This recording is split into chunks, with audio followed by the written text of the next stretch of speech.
Hello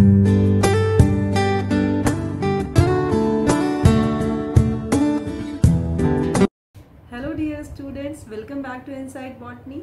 आज हम लोग एक नया टॉपिक शुरू करने जा रहे हैं, पैलिनोलॉजी। तो पैलिनोलॉजी के बारे में हम जान लेते हैं। Father of Indian palynology PKK Nair हैं, जिनका पूरा नाम है परमेश्वरन कृष्णन कुट्टी नायर। जबकि इंटरनेशनल फादर की बात करें तो वो अर्थमैन है। अर्थमैन का पूरा नाम ओटो गुनार इलायस अर्थमैन है। अगर हम टर्म की बात करें तो पैलिनोलॉजी दो शब्दों से मिलकर बना हुआ है, पैलिनोस और लॉजी। लॉजी हम सबको पता है, स्टडी करना। और पैलिनोस की बात अगर हम करें तो ये ग्रीक वर्ड पैलिनम से लिया गया है, जिसका मतलब होता है to scatter, to distribute something which is very fine and easy to distribute और स्कैटर। हम देखते हैं पॉलिन शब्द को लैटिन से लिया गया है, जो पॉलिनस या पॉलिश शब्द से निकला हुआ है और जिसका मतलब है फाइन फ्लोर। तो ये फाइन फ्लोर भी इजीली स्कैटर्ड हो रहा है। और पैलिनोलॉजी में हम इन्हीं पॉलिन्स की स्टडी करते हैं। तो पैलिनोलॉजी हम कह सकते हैं कि it is the study of pollen grains. लेकिन रिसेंटली इसमें अब सभी छोटे ऑर्गेनिजम्स और उनके स्पोर्स को भी शामिल किया गया है। ऐसा करने की क्या वजह हो सकती है? क्योंकि आपको पता है पॉलन सिर्फ हम जिम्नोस्पर्म और एंजियोस्पर्म के लिए ही यूज करते हैं, जबकि ब्रायोफाइट, टेरिडोफाइट्स और एल्गी इन सब के रिप्रोडक्शन में स्पोर्स यूज होते हैं, जिनको हम पॉलन की कैटेगरी में नहीं रखते हैं। क्यों नहीं रखते हैं, इसके बारे में हम लोग ऑलरेडी बात कर चुके हैं डिफरेंट वीडियो लेक्चर्स में। आज हम लोग सिर्फ पैलिनोलॉजी पे कंसंट्रेट कर रहे हैं। चलिए, अगर पॉलन ग्रेन की बात करें तो ये क्या है? पॉलन ग्रेन हम सबको पता है कि ये मेल रिप्रोडक्टिव पार्ट है। तो ये मेल रिप्रोडक्टिव पार्ट ही मेल गैमीट्स बनाएंगे, जो आगे चल के फर्टिलाइजेशन में पार्टिसिपेट करेंगे और फिर सीड का फॉर्मेशन होगा। लोअर प्लांट्स में इनकी जगह पर हम लोग माइक्रोस्पोर्स वर्ड यूज करते हैं पॉलन ग्रेन की जगह पर, और फीमेल पार्ट की जगह हम लोग मेगास्पोर्स यूज करते हैं। लेकिन अब इन सब की कंबाइंड स्टडी को हम पैलिनोलॉजी के अंदर कर रहे हैं। तो हम कह सकते हैं कि स्पोर्स वेरियस टाइप की रिप्रोडक्टिव बॉडीज हैं, जो कि क्रिप्टोग्राम्स में प्रेजेंट है, यानी कि नॉन फ्लावरिंग प्लांट्स में प्रेजेंट है, जैसे कि एकाइनीड्स है, यूरिडोस्पोर्स है, एस्कोस्पोर्स, ऑटोस्पोर्स, मायोस्पोर्स, मैक्रोस्पोर्स, माइक्रोस्पोर्स, बहुत सारे स्पोर्स। तो हम ये भी जानते हैं कि स्पोर्स दो तरह के हो सकते हैं, होमोस्पोर्स और हेट्रोस्पोर्स। तो होमोस्पोर्स जब होंगे तो वहां पर तो स्पोर्स एक ही तरह होते हैं, लेकिन हेट्रोस्पोर्स में माइक्रोस्पोर्स और मेगास्पोर्स आपको देखने को मिलते हैं, जो कि मेल और फीमेल को रिप्रेजेंट करते हैं। अगर हम लोग मायोस्पोर्स की बात करें तो ये सारे स्पोर्स जो हैं ये 200 μm से भी छोटे हैं। और मायोस्पोर्स इंक्लूड करते हैं वो सभी पॉलन ग्रेन्स या पॉलन जो कि फॉसिलाइज्ड हो चुके हैं, यानी जो पुराने समय में प्रेजेंट थे, उनको हम मायोस्पोर्स के अंदर पढ़ते हैं। प्री पॉलन की बात करें तो ये एक ट्रांजिशनल स्टेज है बिटवीन पॉलन एंड स्पोर्स। मैक्रोस्पोर्स ये वो फॉसिल्स हैं जो कि 200 μm से ज्यादा के साइज के हैं। तो उन ब्रांचेस ऑफ पैलिनोलॉजी की बात करें तो इसमें हम बहुत सारी ब्रांचेस पढ़ सकते हैं, जैसे पैलिनोलॉजी। यहाँ पर हम पॉलन और स्पोर्स की स्टडी करते हैं एवोल्यूशन को समझने के लिए। इसी तरह मेलिसो और मेलिटो पैलिनोलॉजी है, जो हनी में प्रेजेंट, यानी जो शहद में पॉलन ग्रेन्स फंस जाते हैं, प्रेजेंट है, उनकी स्टडी हम यहाँ पर करते हैं। आइटेरोपैलिनोलॉजी, यहाँ पर हम एलर्जिक पॉलन ग्रेन्स के बारे में जानते हैं। फॉरेंसिक पैलिनोलॉजी, आपको पता है कि फॉरेंसिक साइंस क्राइम से रिलेटेड है, यानी कि क्राइम मिस्ट्री को सॉल्व करने के लिए। तो यहाँ पर पॉलन ग्रेन्स का भी बहुत बड़ा रोल हो सकता है इस मिस्ट्री को सॉल्व करने के लिए, क्योंकि आपको पता है एक खास तरह के पॉलन ग्रेन, एक खास तरह के वेजिटेशन, यानी कि उसके लिए एक खास तरह का इन्वायरमेंट चाहिए, और वो सब जगह नहीं मिल सकते। जैसे हम कह सकते हैं कि साउथ में मिलने वाले प्लांट हिल्स पे नहीं हो सकते, या फिर जो पानी के अंदर उगने वाले प्लांट्स हैं वो प्लेन्स पे नहीं उग सकते, वो लैंड पे नहीं उग सकते। तो इस तरीके से हम ये पता लगा सकते हैं कि सैंपल में कहाँ के पॉलन ग्रेन्स मौजूद हैं।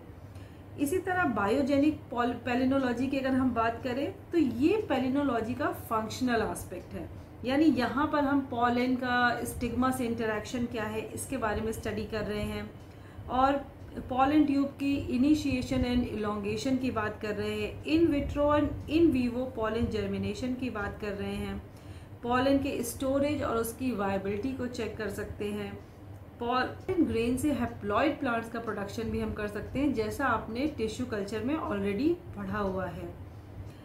तो हम पॉलन ग्रेन की बात करें, अगर हम एक एंथर जो कि मेल रिप्रोडक्टिव पार्ट है इसको अगर हम कट करके देखें तो हमें इसमें इजीली पॉलन ग्रेन्स दिखाई पड़ जाएंगे जो कि पॉलन चैम्बर्स में प्रेजेंट है, और इनको न्यूट्रिशन पहुंचाने के लिए इनके चारों तरफ टैपेटम की एक लेयर होती है जो न्यूट्रिशियस लेयर होती है। तो पॉलन जो है वो सिंगल प्रेजेंट हो सकता है या फिर ग्रुप में प्रेजेंट हो सकता है या यूनिट्स में प्रेजेंट हो सकता है, जिसको हम पॉलन यूनिट्स कहते हैं।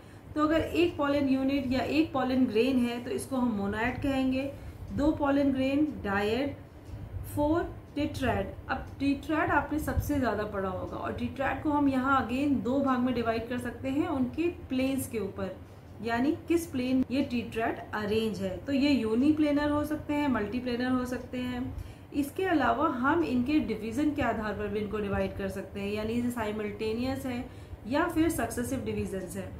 अगर यहाँ पर हम यूनिप्लेनर की बात करें तो यहाँ पर टेट्रागोनल, रम्बॉइडल, लीनियर और टी शेप के पॉलन ग्रेन्स हमें दिखाई दे सकते हैं, जबकि वहीं पर मल्टीप्लेनर की बात करें तो यहाँ पर टेट्राहेड्रल डेक्यूसेड और टेट्राहेड्रल आपको दिखाई दे सकते हैं, जिसमें एक तरफ से हमें लगभग 3 ही पॉलन ग्रेन दिखाई देते हैं, चौथा वाला दूसरी प्लेन पे होता है, इसलिए हमें एक तरफ से सिर्फ 3 पॉलन ग्रेन दिखाई देते हैं। अगर 4 से ज्यादा पॉलन ग्रेन एक साथ हैं तो इनको हम पॉलिएट कहेंगे। पॉलिएट में mostly number of pollen fix होता है, लेकिन यहाँ पर इंटरेस्टिंग बात यह है कि जर्मिनेशन सभी पॉलन ग्रेन में नहीं होता है, इसमें से सिर्फ एक फंक्शनल पॉलन ग्रेन होता है जिसमें जर्मिनेशन होता है। जैसे कि हम लोग पिथीसेलोबियम में देख सकते हैं, यहाँ पर 16 सेल्ड का पॉलिएड है जो कि 2 टीयर्स में अरेंज होता है। तो पॉलिएट्स को हम लोग किस किस फैमिली में देख सकते हैं? मोस्टली बेमोसी फैमिली में, जो कि जिसका पिथीसेलोबियम भी है, एस्केलपीडिएसी और एनोनेसी। मेजुली की बात करें हम तो ये भी क्या है, एक तरह का पॉलिएड है, लेकिन ये फ्यूज्ड पॉलिएड है, यानी कि यहाँ पर एंटायर मास जो है वो फ्यूज हो गया है और इसमें अलग अलग पॉलन ग्रेन जानना मुश्किल है। पॉलिनिया की हम बात करें अगर, तो यहाँ पर एंथर्स के जो पॉलन मास है वो फ्यूज हो चुके हैं और एक यूनिट की तरह ये दिखाई दे रहे हैं, जैसे कि हमने कैलोट्रोपिस में देखा है।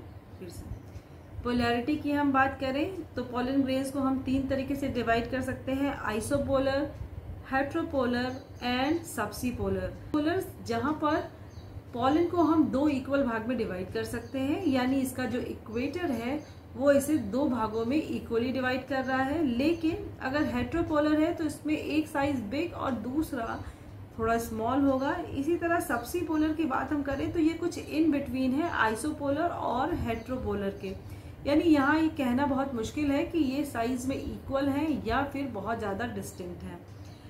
पॉलन ग्रेन में 2 पोल्स हो सकते हैं, distal poles and proximal pole. Proximal pole वो पोल होता है जहां से ये दूसरे पॉलन ग्रेन से अटैच होते हैं, जैसा कि हम टेट्राहेड्रल में देखते हैं कि चारों पॉलन ग्रेन्स एक ही पॉइंट से जुड़े हुए होते हैं। तो जहां से जुड़े होते हैं उधर को हम प्रॉक्सिमल पोल कह सकते हैं और दूर वाला डिस्टल पोल हो गया। इसी तरह अगर हम किसी पॉलन को इक्वेटर यानी हाफ से डिवाइड करें 2 पोल्स को अलग अलग करते हुए, तो उसको हम इक्वाटोरियल एक्सिस कह सकते हैं, और जबकि पोल से पोल को मिलाने वाली एक्सिस पोलर एक्सिस हो गई। अगर हम एक पॉलन ग्रेन के स्ट्रक्चर की बात करें तो यहाँ पर हम देखते हैं कि इसमें 2 तरह की लेयर्स होती हैं। वॉल लेयर्स आउटर एक्सीन होती है जो कि बहुत थिक होती है, हार्ड होती है, वॉल्टी होती है, और ये वेरियसली ऑर्नामेंटेड भी होती है, यानी इसमें बहुत सारी डिजाइन आप देख सकते हैं। कभी इसमें हैरी ग्रोथ है, कभी इसमें छोटे छोटे माउंटेन्स जैसा शेप है, तो बहुत सारे शेप्स हैं और इसमें हुक्स बन सकते हैं, कुछ भी हो सकता है। उसके बाद अंदर वाली जो लेयर है वो थिन लेयर है और वो एंटीन है। एंटीन लेयर लिविंग लेयर है और इसी के अंदर सारा लिविंग मैटर स्टोर्ड है। स्मॉलेस्ट पॉलन ग्रेन जो है वो है मायोसोटिस का, जबकि लॉन्गेस्ट में हम कह सकते हैं कि जोस्टेरा का, जो कि थ्रेड लाइक है, 2000 म्यूएम के अराउंड है। पॉलन ग्रेन की एक बहुत खास बात है कि ये हर्मिमोगैथी शो करता है। हर्मिमोगैथी mechanism of volume change with the help of water. यहाँ वाटर से कंट्रोल और बैलेंस किया जाता है वॉल्यूम चेंज को। ये बहुत ज़रूरी है क्योंकि जैसे पॉलन ग्रेन शेड होने वाले होते हैं तो उसमें आगे चल के डिहाइड्रेशन की प्रॉब्लम ना हो, इस वजह से बहुत सारा पानी स्टोर कर लिया जाता है। वुड हाउस ने इसको सबसे पहले रिपोर्ट किया था कि पॉलन अपर्चर्स बहुत सारा पानी स्टोर करने के बाद क्लोज हो जाते हैं just before shedding of pollen grains. Pollen aperture क्या होता है? पॉलन अपर्चर एक थिन वॉल्ड एरिया है जो कि एक्जीन में पाया जाता है, क्योंकि आपको पता है एक्जीन बहुत थिक होती है, वॉल्टी होती है, तो वो इजीली ब्रेक भी नहीं होती और यही कारण है कि पॉलन ग्रेन बहुत बहुत लंबे समय तक भी वाइबल रह सकते हैं। लेकिन यहाँ पर ये इसके लिए प्रॉब्लम भी हो सकती है क्योंकि जब तक एक्जीन फिर टूटेगी नहीं तब तक इनर मटेरियल जर्मिनेट नहीं कर सकता।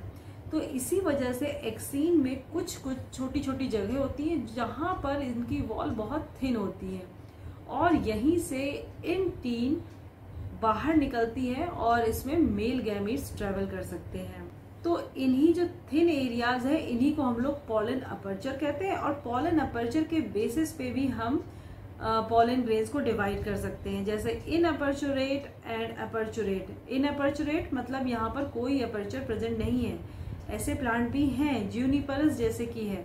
इन्हें जर्मिनेट होने के लिए केमिकल रिएक्शन से इनकी एक्जीन डिसॉल्व हो जाएगी और तब ये जर्मिनेट कर पाएंगे। वहीं जो अपर्चुरेट है यहाँ पर तो ऑलरेडी अपर्चर प्रेजेंट है, तो जैसे ही ये स्टिग्मा के कांटेक्ट में जाएंगे तो यहाँ पर जर्मिनेशन या जर्म ट्यूब जो प्रोट्रूड की जाएगी बहुत इजीली हो जाती है।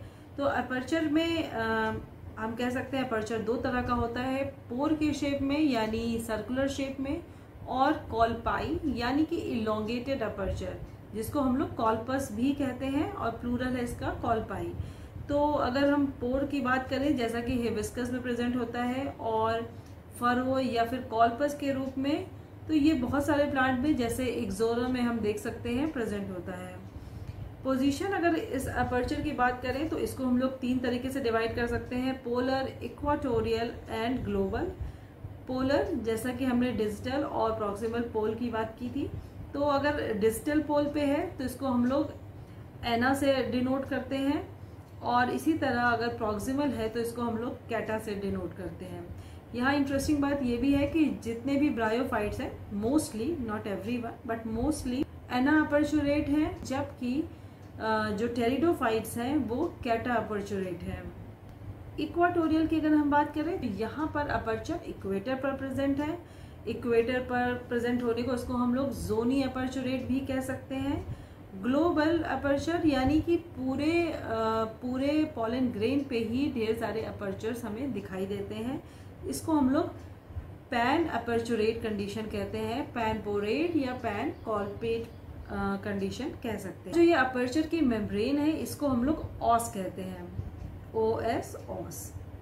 तो सिंपल अपर्चर और कंपाउंड अपर्चर, अपर्चर की भी दो कैटेगरी हो गई। सिंपल जहाँ पर ऑस जो है वो सिंगल है और यानी कि जैसे या तो पोर होगा या फिर कॉल्पस होगा, लेकिन कंपाउंड अपर्चर में ऑस के अंदर भी आपको एक ऑस दिखाई देगी, यानी कि दो मेम्ब्रेन दिखाई देगी, जैसे पोर के अंदर एक छोटा पोर या फिर कॉल्पस के अंदर एक छोटा पोर, पोर के अंदर एक छोटा कॉल्पस, ये कुछ भी ऐसा आपको दिखाई दे सकता है।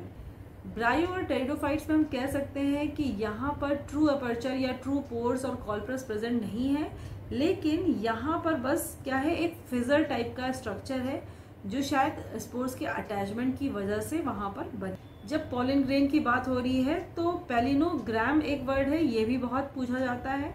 तो पैलिनोग्राम क्या है? ये systematic illustration of pollen grain है।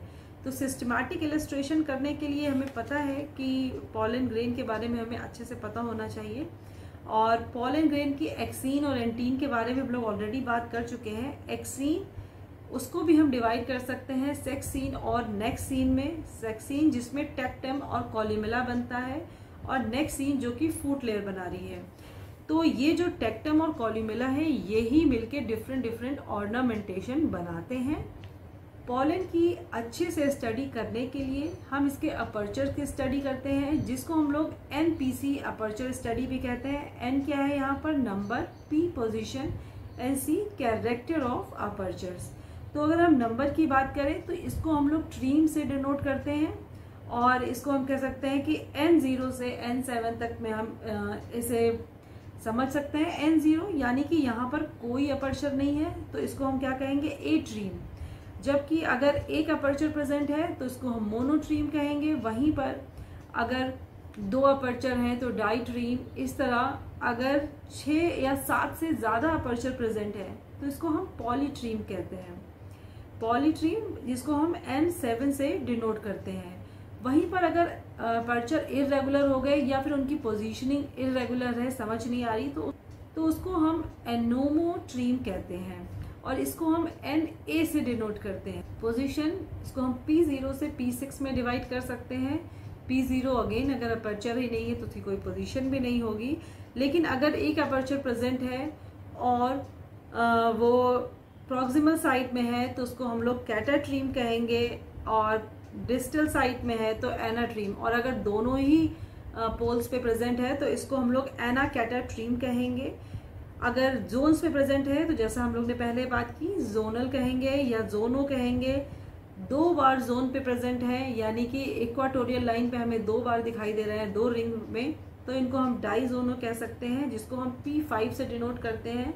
जबकि P6 पेंटोट्रीम यानी कि पूरे ही पॉलन ग्रेन पे ढेर सारे अपर्चर्स प्रेजेंट होना।